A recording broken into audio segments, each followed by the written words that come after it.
Tahu tak, pada tahun 2016, pengguna aplikasi Uber di beberapa bandar besar di China seperti Tianjin dan Suzhou telah digemparkan dengan satu fenomena menyeramkan yang dikenali sebagai ghost driver atau pemandu hantu. Bayangkan anda sedang menunggu kenderaan pada lewat malam dan apabila anda menyemak profil pemandu yang menerima tempahan tersebut, anda melihat gambar wajah yang sangat mengerikan seperti kulit yang pucat lesu, mata hitam yang terbeliak dan mulut yang berdarah seolah-olah watak dari filem hantu.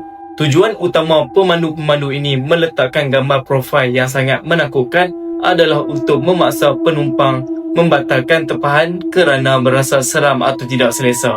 Apabila penumpang membatalkan tempahan tersebut, sistem Uber secara automatik akan mengenakan caj penalti pembatalan sebanyak 5 hingga 10 yuan, kira-kira RM3 ke RM6 pada waktu itu.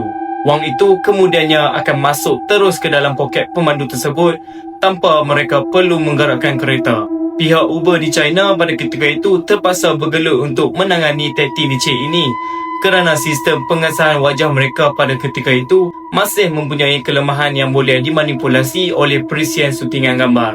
Ramai pemandu yang tidak bertanggungjawab ini menggunakan akaun palsu dan gambar yang telah disunting secara ekstrim untuk mengawal keuntungan mudah daripada ratusan penumpang setiap hari. Namun, ramai yang menyangka bahawa penipuan ini hanyalah sekadar helah mudah untuk mengutip yuran pembatalan daripada penumpang yang ketakutan. Tetapi, perkara yang lebih teknikal dan licik mendedahkan bahawa pemandu hantu ini sebenarnya tidak memerlukan anda untuk membatalkan tempahan pun untuk mereka mencuri wang anda. Siasatan mendalam mendapati bahawa pemandu-pemandu ini menggunakan satu aplikasi yang membolehkan mereka memalsukan lokasi GPS dan memulakan perjalanan tanpa penumpang berada di dalam kereta. Apa yang lebih menyeramkan, selepas anda melihat muka hantu itu pada profil mereka, aplikasi anda tiba-tiba akan menunjukkan bahawa perjalanan telah pun bermula dan berakhir dalam masa beberapa saat sahaja. Sistem Uber yang terpedaya akan menganggap perjalanan itu benar-benar berlaku dan menolak wang dari akaun anda secara automatik.